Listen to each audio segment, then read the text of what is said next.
Good evening, everybody. Wow, it's so nice to see such a full house on the hump day of the festival. My name is Carrie Craddock. I'm the Director of Programming for the festival, and you are about to see the North American premiere of SIBEL. To begin, we would like to acknowledge that tonight's event is taking place on the treaty territory of the Mississaugas of New Credit, the traditional territory of the Haudenosaunee, the Anishinaabe, and the Huron-Wendat. We are very grateful to have the opportunity to work in this community. This film, like all of our feature films, is eligible for the Grolsch People's Choice Award. You can vote for all of your favorite films at tiff.net/vote. A huge thank you to Unifrance for their generous support and Pyramide International for providing us with this film today. They're both great partners of the festival, so thank you very much.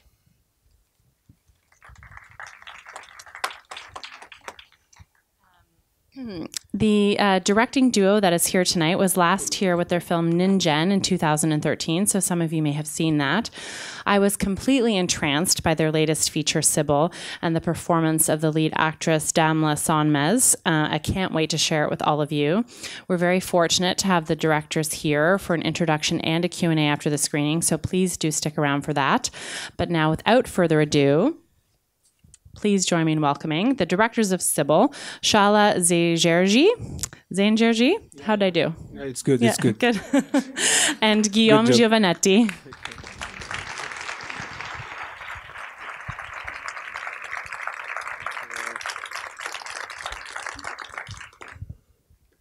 Wow. Again, thank you very much for inviting us. Yeah, we are sincerely very happy to be back, because somehow we feel home. Not only we like the city, we actually adore the audience. You are great. Yes, 5 years ago, indeed, we had the chance to screen our second feature here. I remember we had just finished it 1 month before. So when we arrived here, we were very stressful, of course, obviously. And then it turned out to be a wonderful audience with great Q&A, and we love Q&As. And 5 years later, well, we worked like hell on these new projects. That was not easy, of course, but we come again here. We finished the film 2 months ago this time, but you can believe me, we are as much stressed as 5 years ago. So, well, thank you for being here. I just thank the people who allowed us to make this movie, our producers, Les Films du Tambour in France, and Mars Production in Turkey, and Riva Film, and Bidibul also. It was a teamwork, and we did our best to do something to make you enjoy this movie. And you will see one of the greatest actors ever, Damla Sonmez. She's well, great. She really wanted to be here, but unfortunately we had some visa issues. Yeah. It's very unfortunate, yes. So we have a very special thought for her right now. Yes. But we'll share with her anything you want to say. And once again, as we love Q&As, please feel free to stay and have a discussion with us, because for us, it's the most important process in the filmmaking process. So thank you so much. Have a nice screening, and I hope we can speak later. Hello again, everybody. We're going to get to have a great Q&A with the two directors of SIBEL this evening. So let's bring them back up on the stage. The directors of SIBEL, Çagla Zencirci and Guillaume Giovanetti.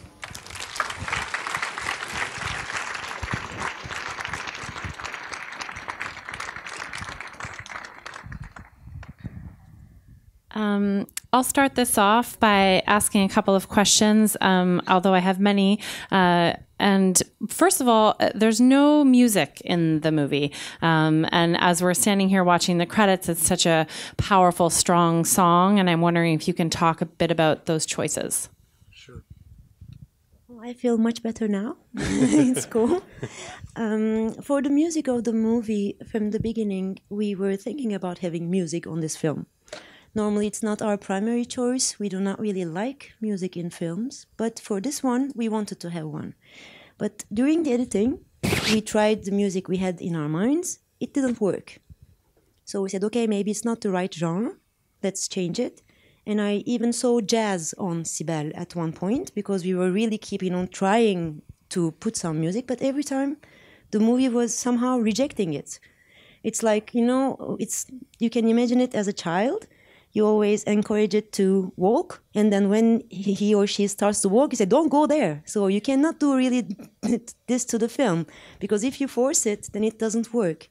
And then we realized at the end that SIBEL's breathing is giving the rhythm of the film, and whenever you are putting music on it, it doesn't work at all. Just the film puts a slap to it and the music goes away. So, and at the end, we wanted to have this music because it's a collaboration between Basel Halak and P, a Turkish rapper. I actually really like her flow and her tone, and I wanted to have her in this movie. And she composed the music and also wrote the lyrics of it. So at one point, I think we hope to put this on YouTube with the subtitles. So it speaks about SIBEL, and it's for the first time, it's like SIBEL speaking. So yeah, this is about this for the end credit song. I think, I and probably many of you would love to hear some more background on the location and the community and this ancient whistling language. Can you talk a little bit about that?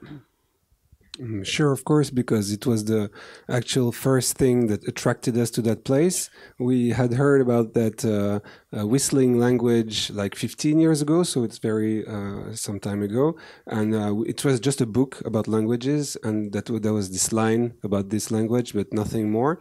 And many years later, after we started to make films together and so on, we were hanging around in that region. And then this whistling language came back to our mind, so we started to look for the village. But it was 15 years or 12 years after we learned about it, so we didn't know if it was existing, if it was a real language or not. We knew nothing, basically. So we actually managed to find the village, which is named Kuşköy, which means literally the village of the birds, because they call it the bird language, Kuş dili. And then it turned out that this was a real language. As you can see at the clip at the very beginning of the film, each syllable of Turkish language is turned into an actual sound. So from one syllable to the other one, there is a very, very tiny little variation between the two. So which makes it an actual real language, and which allows you to say anything in that whistled language. So when we hanged around in that village and we found out about that, language, then we started to work to have ideas, try to have ideas about the film, just to make it very quick, even though it was not really. So we can go on, of course, talking and explaining, but we always prefer to have an exchange. So if you want to direct it, or if any of you has questions about the process. We are at the Black Sea region. We are at the northern east part of the Black Sea region, and we are closing to the Georgian border, if you want to have an idea. The location and SIBEL herself really informed the camera work and the choice of how you shoot this, and wondering if you can maybe talk a bit about those decisions. It was about rendering really the anger and the force, the strength of SIBEL. So the camera follows her in every moment. There is actually not one scene that SIBEL is not present. So we are always with her. And as for the music, I explained, her breathing and her rhythm gives the rhythm of the movie too. So we had to really follow her and also try to establish what's happening in this house, what's happening in the forest, and what's happening in the village. These are the 3 different locations. So those 3 different locations were shot in different manners just to provide the audience the feel of the village. In the house, everything is set, everything has some kind of a rule. You respect some rules, so it's always the same thing repeating, something classical going on. In the forest, yeah, the plan séquence, the long shots. And for the forest, you have like a moving camera to follow SIBEL, and in the village you have like a more edited cut shots that you are seeing to be able to render a little bit the life of the village too. So yeah, it's a nice observation. We tried to do it. It seems we managed to do that.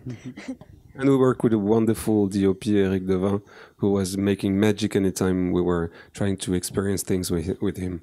We want to credit him also because he made a wonderful job. We believe. More questions from the audience? We'll go to the 3rd row here in the blue. Yeah.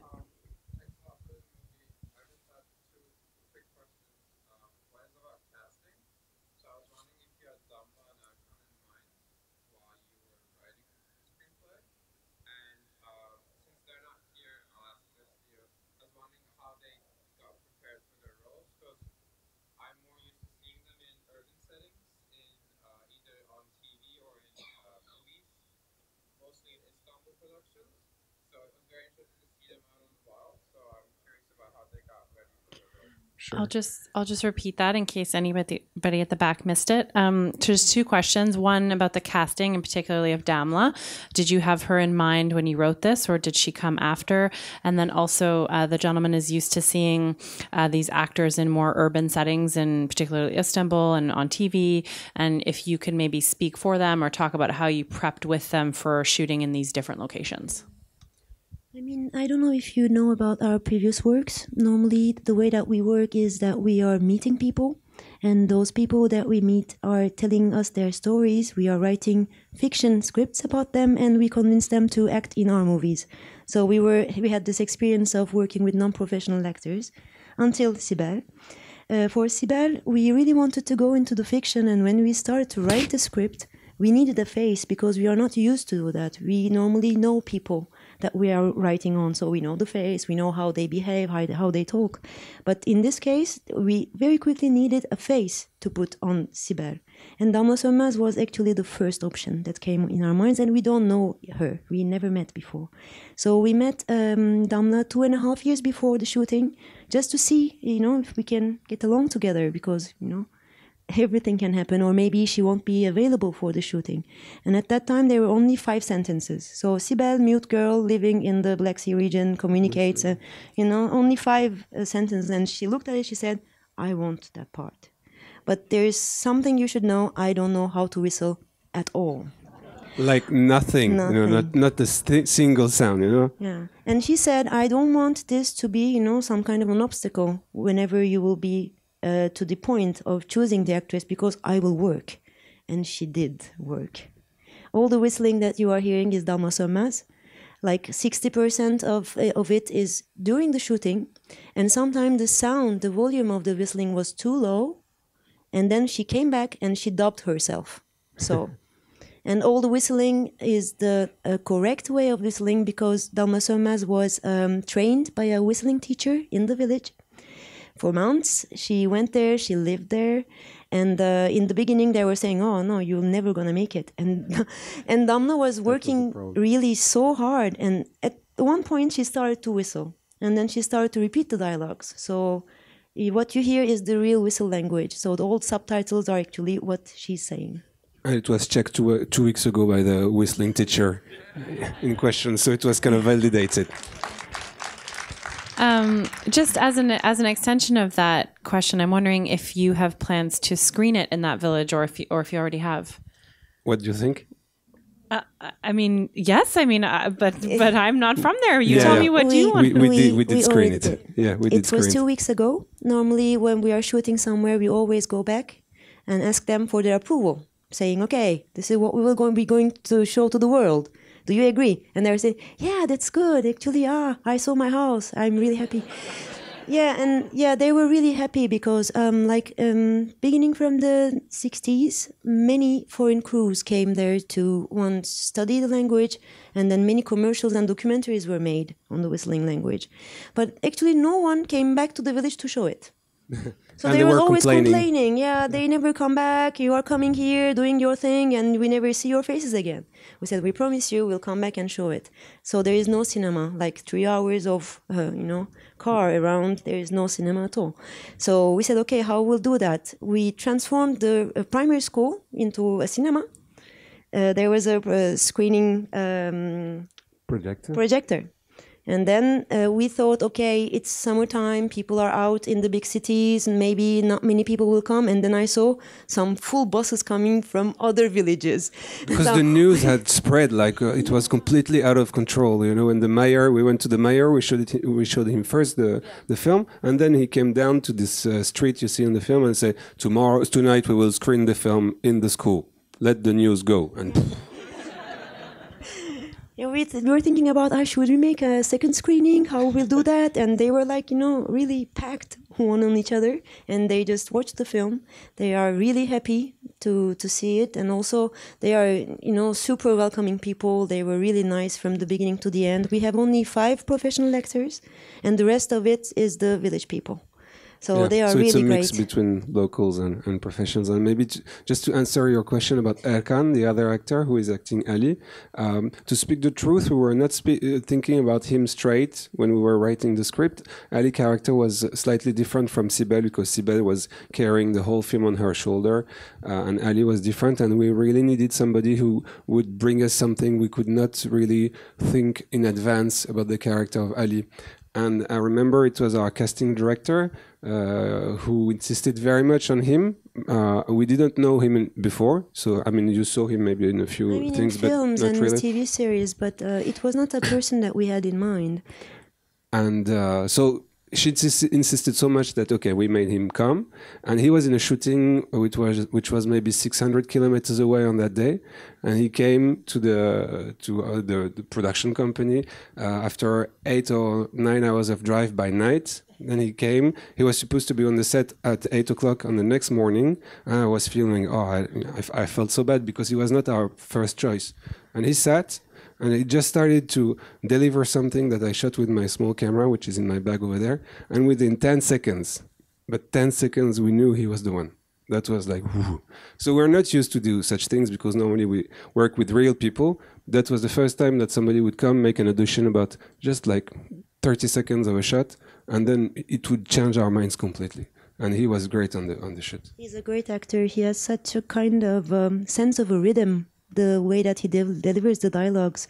We were sitting in front of the combo during the shooting, and I remember we were doing at the same time, now, and he couldn't hear us, but he was just starting the dialogue. Yeah. He has such a kind of sense of rhythm that you don't really see many times, I think.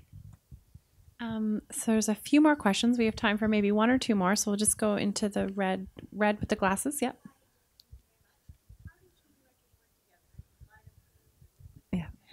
I wanted to ask that too. So this is about how you guys work together. What's your process? You're not the first ones to ask this. I mean, it's been 15 years we are working together, and the thing is that we don't have any separate work.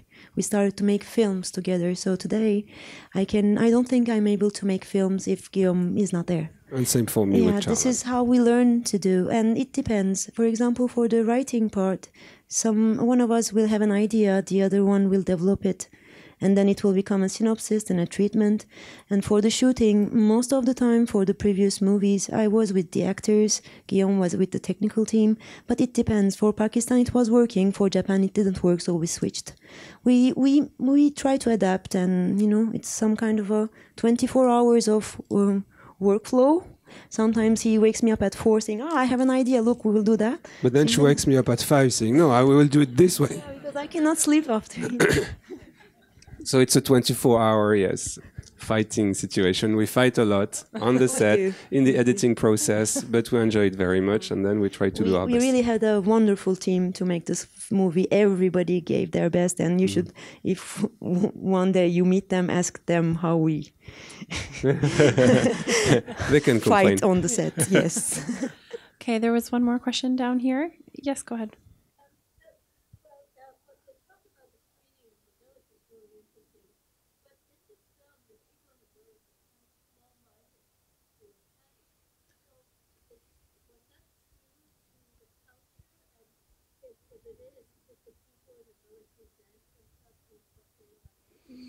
So a question about the portrayal of some of the village people in the film is sort of more narrow-minded, but your story of them, receiving the film when you screened it is, that they welcomed it and were very happy with it. So could you talk a little bit about how they thought of themselves when they saw themselves on screen, and is the small-mindedness really true? And I mean, you should know that when we are making films, of course, we are dealing with very local issues. But at the end of the movie, what we are trying to do is to make it universal somehow. So all our movies are about outcasts, people who were excluded from the society. And I think that when you are focusing on the outcasts and excluded people in a certain place, you have a very clear idea of how the society works. That's why we are always doing the films accordingly. But when we were shooting the movie, actually we were inspired very much by the villagers themselves. So they knew what we were doing. And for example, for the moment when we were seeing the woman beating Damla, SIBEL, we were talking to each other and saying, okay, you know, when you are born as a woman not there only, in the whole world, you have some, you know, criteria applied on you. You have to be in a certain way. But I was saying, don't you think that actually we don't really help each other sometimes because some people they want to go a little bit off-road of this, you know, criteria? They said, yeah, it's a very, very nice thing you are saying. We don't really help each other because if somebody is going out, maybe we are a little bit jealous of her. So we want to take her back. So, you know, we were discussing a lot. And at the end, I told them, what should we do? And they said, let's beat her. So then you will have your idea really clear on the screen because we will tell her, oh, what you are doing with this foreigner in the forest. Why did you go out of the road? Why are you doing something that we don't really afford to do ourselves? Okay, well, congratulations, guys, so much on the film. Thank you so much for being you. here. And thank you all for staying. Coming. Thank you very much. Thank you. Pardon?